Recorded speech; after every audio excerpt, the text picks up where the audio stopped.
Oke, selamat siang teman-teman semuanya. Assalamualaikum warahmatullahi wabarakatuh. Ketemu lagi di acara YouTube ya, di workshop online. Nah, sebelumnya ya, jangan lupa ya, ingat ya, mesti like ya, and subscribe supaya terus update ya informasi mengenai workshop online.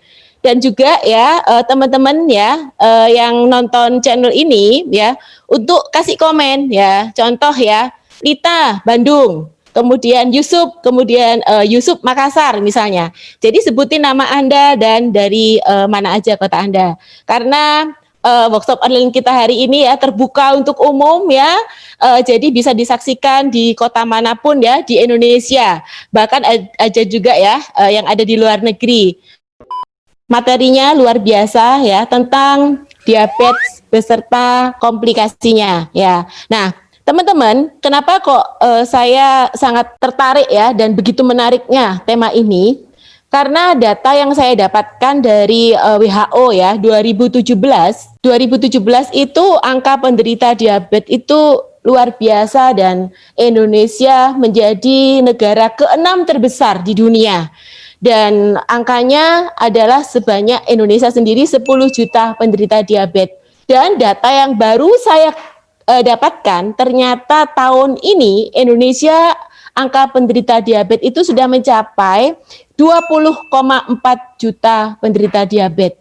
Dan tentunya ini bukan satu prestasi yang menyenangkan ya buat kita dengarnya, tapi ini menjadi satu pertanda keprihatinan ya. Makanya kita akan kupas habis di sini supaya angka ini bisa diturunkan. Saya perkenalkan dulu, saya Yuyun ya yang akan memandu acara ini beberapa waktu ke depan ya. Dan nanti akan saya undang narasumber yang hari ini yang saya lihat ya di laptop saya sudah ready ya. Saya langsung undang yaitu Dr. Sugeng Suparno, spesialis penyakit bedah ya. Dan beliau adalah salah satu dokter senior di sini dan banyak sekali menghandle pasien-pasien diabetes. Makanya saya kepingin dengar sharing dan penjelasannya. Oke, kita sapa dulu ya. Halo Dr. Sugeng. Iya, tetap sehat ya meskipun tantangannya tidak work at home ya. Harus tetap bertugas ya. Masih tetap di rumah sakit.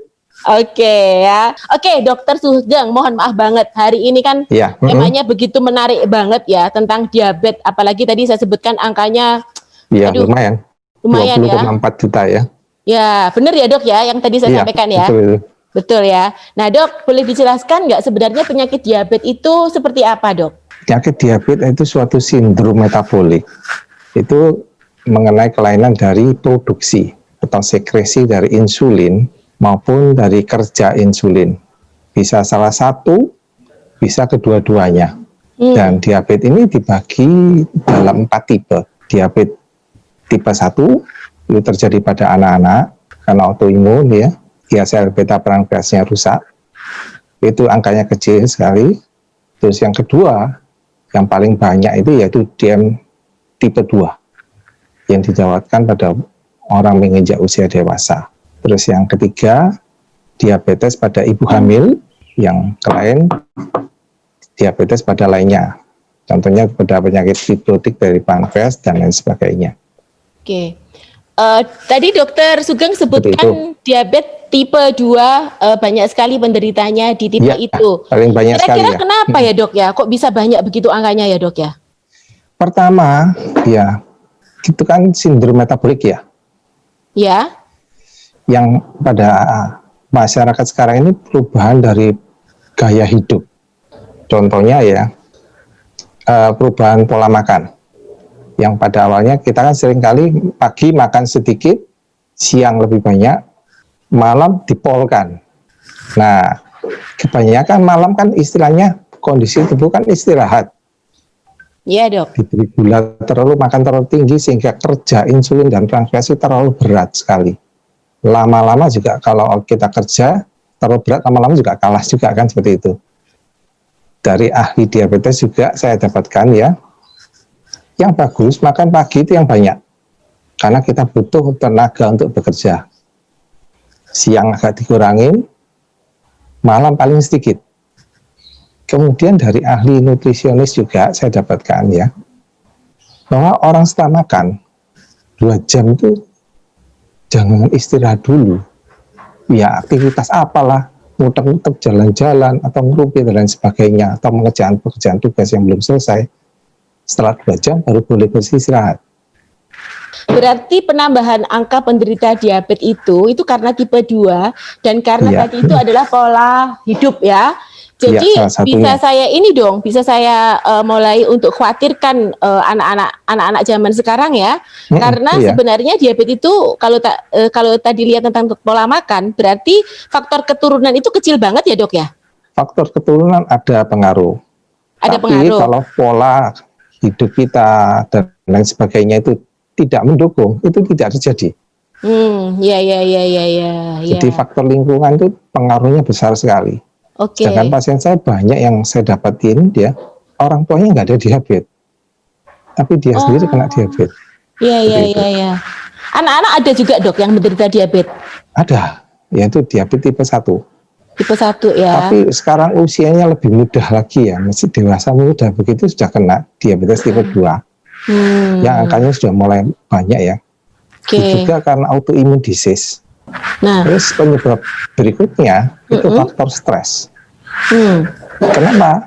Karena faktor stres itu merangsang hormon-hormon antagonis, antinya dari insulin, sehingga insulin juga bekerja lebih lagi. Terus yang faktor ketiga itu karena kita tidak bergerak. Karena apa? Kalau kita bergerak dan lain-lainnya ya, otot itu dilatih untuk menggunakan gula. Jadi dia menggunakan sistem enzim juga untuk menggunakan gula yang ada. Oke, dokter juga. Ya. Ya. Nah, setelah dapat penjelasan seperti itu, kira-kira ada gejala awal nggak, Dok? Ada tanda-tandanya nggak ya? Orang yang kena diabetes itu seperti apa?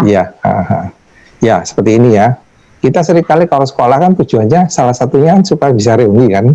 Iya. Nah, ada waktu reuni seringkali kita ketemu ya.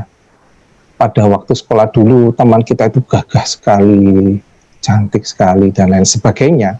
Tapi begitu waktu ketemu reuni, loh kok loyo, lemes, terus mukanya itu lebih tua dari biasanya. Nah, seperti itu. Itu curigai salah satunya yang umum aja. Terus pada diabetes itu dia tuh makannya banyak, tapi tidak gemuk-gemuk. Oh, loh, bukannya malah seneng itu, Dok ya? Banyak orang seneng tuh, makan banyak gak gemuk tuh. Saya juga kepingin seperti itu. Tapi ternyata banyak tapi tambah kurus. Artinya terus warning kemudian, ya, justru warning ya. Iya. Kalau sudah penurunan berat badan, hati-hati. Salah satu penyebabnya itu diabetes. Kemudian haus, banyak minum, terus sering kencing. Yang cukup menantang sekali itu disfungsi ereksi. Nah ini mesti didengar baik-baik nih. Dan sebagainya. Nah, ada gangguan disfungsi ereksi seperti itu. Jadi kalau ibaratnya tadi itu menurun frekuensinya, jangan curiga dulu ya, ada pihak ketiga ya. Jangan-jangan tanda-tanda tadi ini istrinya sudah terlanjur marah-marah, ternyata tanda-tanda diabetes malah dimarahi, tambah stres lagi nanti ya suaminya. Tambah lagi. Aduh, nah ini saya ingatkan dulu nih ya sama yang hari ini lagi nonton YouTube, lagi live workshop ya. Kita harus positive thinking ya, supaya pada saat ada, mudah-mudahan nggak ada ya. Tapi kalau ada gejala seperti itu ya, mesti harus waspada ya. Oke. Nah Dok, kalau tanda-tandanya tadi sudah ada. Nah untuk memastikan ini ya, karena tadi itu sudah kesenangan makan banyak, tapi tetap langsing. Udah kesenangan ini ya, langsing. Udah akhirnya lama-lama nggak diapa-apain. Nah untuk memastikan dia itu diabetes atau tidak, itu langkah apa yang harus kita lakukan? Ini ada info dari pasien saya sendiri ya, cukup menantang ini ya. Orang diabetes itu lucu, tidak diberi makan lemes, diberi makan banyak lemes. Untuk pemeriksaan labnya yang dasar dulu yang murah ya, kita periksa gula darah puasa, yaitu 8 jam setelah makan terakhir, didapatkan gula darahnya lebih atau sama dengan 126. Lebih dari 126 curiga diabetes. Terus kemudian gula darah dengan setelah makan, baik makan besar maupun 3 sendok gula pasir campur air 1 gelas kita minum ya. 2 jam kemudian diperiksa gula darahnya. Kalau dia lebih atau sama dengan 200 berarti diabetes. Waspada. Terus ada pemeriksaan yang lebih mahal lagi. Oke. Yang ratusan ribu ya, yaitu HbA1c. Kalau HbA1c-nya lebih dari 6,5 itu curiga diabetes juga. Seperti itu. Oke, setahu saya yang pemeriksaan terakhir itu untuk ngecek indikasi gula darah yang 3 bulan terakhir ya dok ya, sehingga bisa ketahuan pola ya, sehingga ketahuan pola makannya seperti apa. Biasanya kalau pasien datang ke dokter tuh pintar sekali dia. Berapa hari sebelumnya dia udah porsir, olahraga teratur, porsir terus makan yang teratur dan lain-lainnya. Datang ke dokter, gula darahnya normal semuanya. Nah, yang terakhir yang tidak bisa dibohongin. Tidak bisa dibohongin ya. Oke. 3 bulan. 3 bulan ya. 3 bulan betul-turut, nah itu baru normal. Nah dok, untuk orang yang sudah kena diabetes tadi ya, sudah dipastikan tadi ada pemeriksaan kena diabetes ya. Kira-kira langkah apa yang dokter lakukan yang sudah kena diabetes gitu ya? Harus ngapain nih? Supaya ibaratnya ada progres untuk dia bisa sembuh dan lain-lain. Pertama yang kalau udah kena diabetes, kita harus mencegah supaya orang itu jangan terkena komplikasi. Oke. Dari rekan dari Perkeni ya, ahli diabetes endokrin, mereka menyebutkan bahwa setelah 5 tahun orang terkena diabetes, 68% mengalami gangguan jantung. Jadi komplikasi jantung yang timbul. Dengan asumsi seperti itu, jantung sudah kena, berarti yang lainnya juga bisa. Contohnya komplikasi yang dapat pertama di kepala, stroke. Bisa juga pikun, Alzheimer, Parkinson dan lain-lainnya. Kemudian turun sedikit ke mata, bisa mengalami kebutaan, apa kerennya retinopati diabetes, terus kelainan gigi juga, turun ke bawah lagi serangan jantung. Terus yang ke bawah lagi gagal ginjal, terus yang ke bawah lagi yaitu disfungsi ereksi. Terus kemudian lagi gangguan dari ekstremitas atau anggota gerak. Biasanya dirasakan apa? Rasanya tangannya itu dingin karena dia ada gangguan aliran darah. Terus gangguan dari saraf-saraf tepinya, rasanya tangan, kaki itu rasanya kok kebas, rasanya pati rasa gitu. Nah, kalau sudah mengalami seperti itu, biasanya dia jalan tanpa alas kaki atau sepatunya terlalu sempit, mengalami luka ya. Ya, akhirnya komplikasi berikutnya akan timbul lagi berikutnya. Luka sampai gangren pun, bahkan amputasi sering terjadi. Artinya dok, sebenarnya bukan hanya diabetes sendiri itu yang mengerikan, tapi justru penyakit keturunannya tadi itu ya dok ya, karena hampir semua organ itu malah diserang ya dok ya. Ya, jadi dan diabetes sendiri ada komplikasi yang akut, itu komplikasi yang kronis ya. Komplikasi yang akut itu gula darahnya terlalu tinggi sekali, atau terlalu rendah sekali. Itu cepat sekali kejadiannya seperti itu. Oke. Nah, begitu melihat ternyata cukup mengeri, bukan cukup mengerikan ya, sangat mengerikan ya menurut saya ya dok ya. Nah, pengalaman dokter sendiri pada saat menghandle pasiennya seperti apa dok? Nah, kalau saya menghandle pasien dulu ya, saya tetap menggunakan ya secara medikal, saya gunakan salep. Salah satu contohnya Fludarem, EPO, terus antibiotik untuk anaerobnya, kuman anaerobnya, saya gunakan metronidazole. Terus kemudian pembedahan ya, dengan mengeluarkan nanah jaringan mati itu, setelah itu kita isi itu. Nah, banyak yang menantang seperti di situ. Karena apa? Diabetes sendiri kan menyebabkan gangguan aliran darah. Nah, itu yang cukup menantang di situ. Meskipun sudah perawatan seperti itu, terjadi gangguan aliran darah, tidak menutup kemungkinan amputasi hasil akhirnya. Nah, setelah saya memperhatikan juga nutrisinya dan vaskularisasi atau aliran darah tersebut, sekarang sudah mulai banyak kemajuan ya. Contohnya nanti akan saya presentasikan yang mau saya amputasi tidak jadi, terus kemudian tendon atau uratnya kelihatan, itu bisa menutup lagi. Salah satu contohnya, boleh saya tampilkan slide-nya? Oke, boleh dok. Ya, Silakan dok. ini kejadiannya sudah beberapa tahun yang lalu ya. Ini cukup menarik ya. Usia juga cukup senior, 64 tahun. Dia penderita diabetes, stroke pada kaki yang kiri, ekstremitas yang kiri, kemudian gangren juga pada tungkai yang kiri. Terus dia mengalami gangguan dari gerak mata, tik. Jadi matanya berkedip terus pada sisi yang kiri lagi. Nah, ini datang ke saya, kita lihat slide-nya. Tanggal 2 Mei ya, itu mestinya kalau kaki yang stroke, dia kan mengecil, dia besar di malam. Jadi bengkak.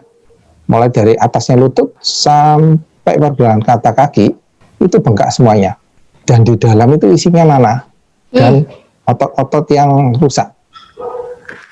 Biasanya saya belah ya, tapi kalau ini saya buat lubang sedikit untuk mengeluarkan nanah dan jaringan matinya tersebut sekitar 1 liter. Nah, setelah saya lakukan operasi, ya begitu ya, kempes ya, seperti itu. Nah, kejadian cukup menantang. 3 hari kemudian terjadi gangguan aliran darah. Nah, sudah mulai busuk. Bawahnya itu tulang itu persis. Otot-ototnya juga busuk semuanya, mengecil semuanya. Nah, ini saya tawarkan ke keluarganya. Secara medis, saya sudah menggunakan semuanya. Oh, betul-betul sudah saya gunakan semuanya. Tapi, saya gunakan nutrisi yang lebih lanjut dan keluarga setuju. Akhirnya, ini cara kerjanya, aliran darah sebelum saya beri nutrisi polisakarida itu, namanya Fometa. Dan aliran darah saya lancarkan dengan alpha spin. Itu sebelumnya dia gantet seperti ini. Jadi sel darah merahnya itu lengket-lengket semuanya. Setelah itu setelah penggunaan itu dia jadi lancar. Nah, akhirnya perkembangannya 6 hari kemudian, nah tampak kan jadi agak merah-merah gitu sampingnya. Lagi ya, terus perkembangan lihat 10 hari kemudian, 20 hari kemudian, terus ya 20 hari lebih, terus slide ya, terus ya, kita lihat perkembangannya ya. Nah, ini tepat 2 bulan 2 bulan sudah nutup dan kondisi terakhir seperti ini. Dan 2 tahun yang lalu saya ketemu dengan pasiennya. Nah, ini ketemu dengan saya, lihat kakinya yang sebelah kiri itu tampak berisi lagi kan. Iya. Dan dahsyatnya pasien ini, dia bisa jalan lagi. Jadi stroke-nya hilang. Kemudian gejala tik ya, matanya berkedip itu hilang juga. Yang buat saya amazing di sini. Dokter Sugeng, Ya. setahu saya nih ya, kebetulan saya juga punya keluarga adalah diabetes ya, dan rata-rata kalau sudah kena luka seperti itu sulit untuk keringnya. Nah, Iya. kok bisa sampai membaik seperti ini? Kira-kira handle pasiennya seperti apa ya dok? Ya itu tadi, pengobatan secara medis, Ya. salep mepododerm, metro, terus kadang saya gunakan kultur juga untuk melihat kumannya, pemberian antibiotik yang sesuai dengan kulturnya itu, regulasi gula darahnya, saya gunakan insulin, ya dari rekan sejawat dari penyakit dalam. Kemudian untuk nutrisinya, saya berani menyetop karbohidrat. Jadi karbohidrat cukup pagi aja, siang dan malam tidak boleh. Jadi saya gunakan alpha meta itu. Oke. Nah, Tapi pasiennya boleh makan yang lainnya loh ya. Sayur boleh, daging ayam boleh, telur boleh, tahu tempe boleh. nah yang rata-rata kan sebelumnya yang namanya pasien kalau sudah kena diabetes itu kan nggak boleh makan karbo kan ya dok ya, karena kan Ya. bisa memicu gula darahnya naik lagi ya. Jadi pemberian nutrisi yang baik tadi ya dok ya. Iya, jadi Ya. nutrisi harus diperhatikan juga. Ada beda ya dok ya, ada beda Waduh, saat menghandle pasien yang dikasih nutrisi. sebelum seperti ini biasanya hasil akhirnya ya amputasi. Kemudian kalaupun dia sembuh, lukanya butuh bertahun-tahun. Sedangkan kalau ini kan saya lihat terhandingan 2 atau 3 bulan lah sudah menutup, sehingga ongkos atau biaya untuk berobatnya juga murah juga, kita tekan juga di situ. Oke, ya.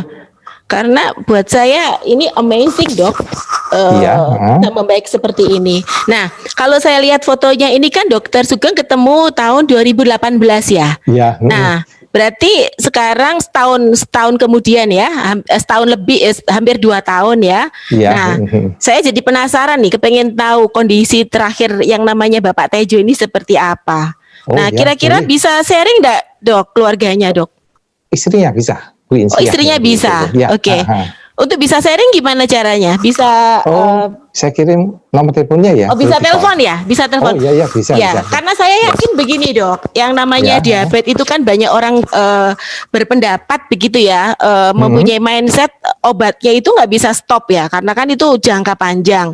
Udah gitu untuk sembuhnya itu kan harapannya kecil banget. Tapi lihat pasien seperti ini, buat saya juga jadi lebih penasaran lagi, kepengen dengar sharingnya langsung supaya teman-teman yang nyaksikan workshop ini bisa langsung bisa tahu ya. Oke, bisa tahu nomor HP-nya ya.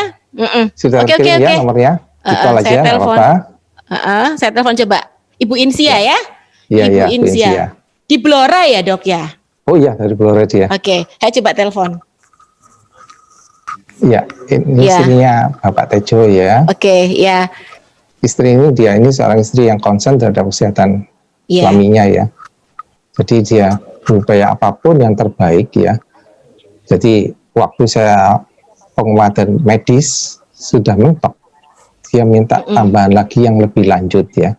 Supaya jangan sampai kakinya itu diamputasi. Dokter Sugeng, mohon maaf nih sambil saya nunggu nih nyambung dengan Ibu Insia. Dokter bisa sharing lagi nggak? Barangkali ada handle pasien lagi dengan kondisi. Oh ya. Ini saya terakhir ini saya menghandle kakak ipar saya. Dia juga kena diabetes juga ya, dan ada komplikasinya. Jadi sudah mulai kakinya bengkak, gagal jantung juga. Terus ginjalnya sudah mulai juga terasa. Dan 10 hari terakhir dia kontrol ke saya dengan kakinya yang seperti tadi gangren nanti. Sekarang saya beri Vitomed juga untuk vitaminnya dan lain sebagainya, sehingga dalam waktu berapa hari ini ya terasa badannya sehat, seger. Kemudian lukanya setelah pakai triple itu ya, itu metalvaspin, cepat sembuhnya. Sekarang sudah fase penyembuhan. Maaf Dokter Sugeng, kayaknya kita sudah tersambung dengan Ibu Insia boleh ini. Sambung aja nggak apa-apa. Oke, selamat siang Ibu Insia. Selamat siang Bu Yun. Ya, ini saya dengar penjelasan dari Dokter Sugeng ini membuat saya penasaran ini ya, dengan Pak Tejo ya. Nah, boleh tahu nggak awal sebelum ke Dokter Sugeng kondisinya Pak Tejo ini seperti apa? Sakit apa ini Bu? Boleh dijelaskan Bu? Iya, terima kasih.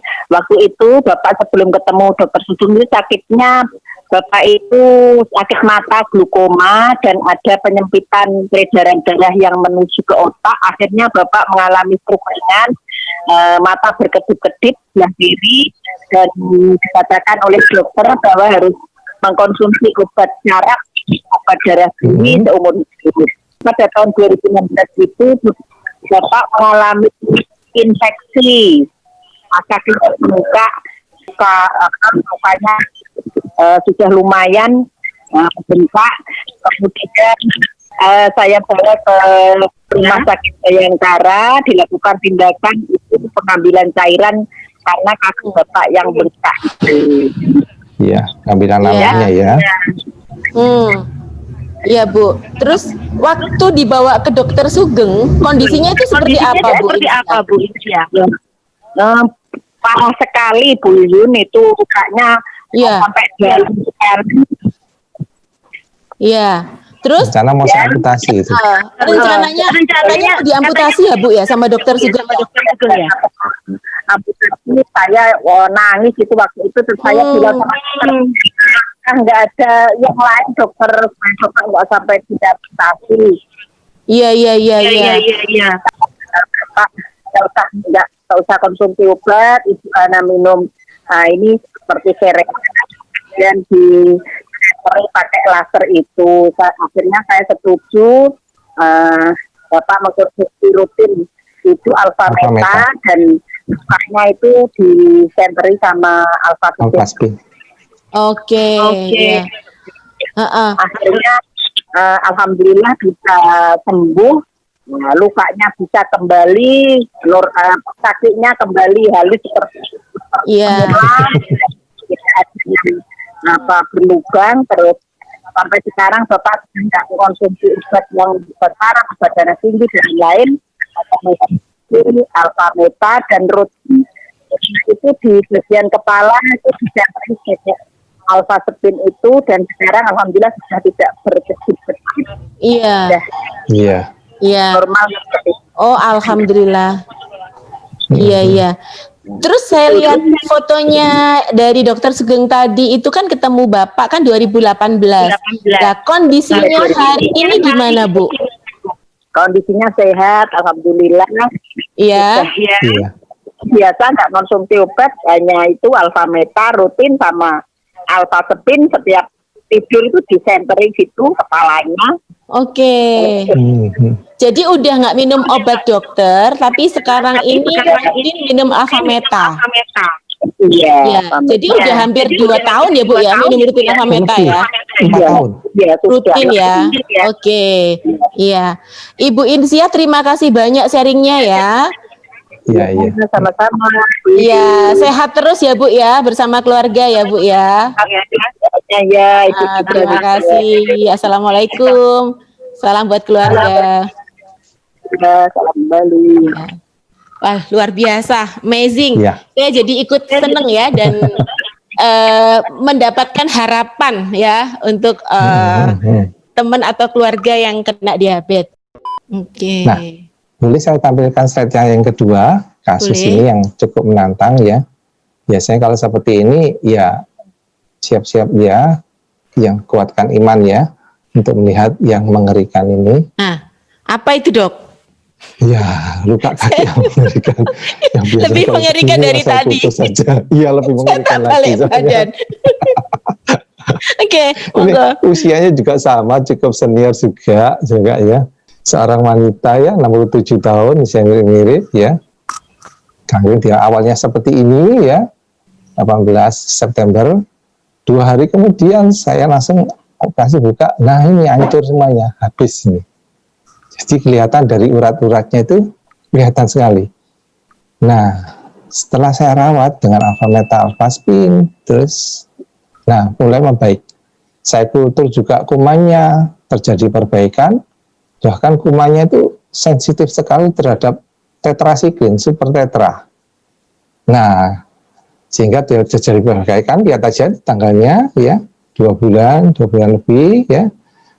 Terus slide, ya kondisi terakhir ini setelah saya suruh kontrol di rumah aja sama perawat-perawat yang merawat di rumah ya. Dengan ini akhirnya terjadi perbaikan, jadi urat-uratnya sudah ditutup lagi dan pasiennya bisa jalan. Dan dahsyatnya selama saya rawat ini, pasiennya juga mengalami stroke juga. Sehingga dari dokter anestesinya waktu itu ngamar di ICU, saya gunakan alfaspin untuk kepalanya, akhirnya stroke-nya pulih.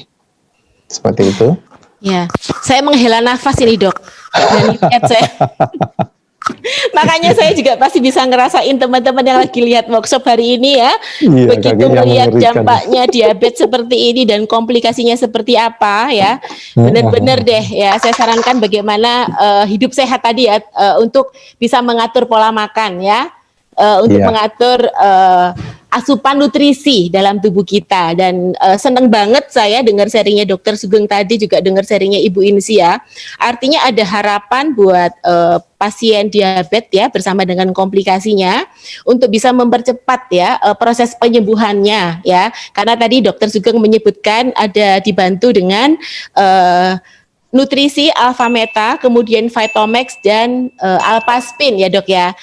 Oke, teman-teman semuanya ya, yang masih stay ya di workshop online hari ini ya, saya bersyukur banget hari ini ya bisa mendengarkan sharing dari Dokter Sugeng dan juga tadi sharingnya dari Bu Insia ya, beliau dari Blora ya.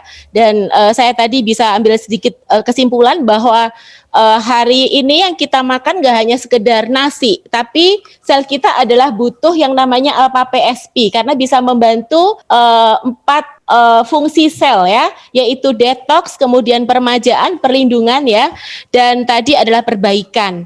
Nah, selain daripada itu ya, alpha meta itu ternyata juga mengandung nutrisi ya, asam amino, mineral dan vitamin sehingga bisa membantu tadi mempercepat proses penyembuhan dan memperbaiki organ-organ salah satunya pankreas sehingga gula darahnya itu menjadi cepat stabil ya, dan Vitomax sendiri mengandung fitonutrien mempercepat proses perbaikan, dan tentunya terakhir adalah dengan alpha spin karena air yang kita minum nggak cuma hanya sekedar air biasa tapi sudah dibuktikan ya dari penelitian dari Masaru Emoto yaitu air yang structure ya, yang strukturnya bagus ya.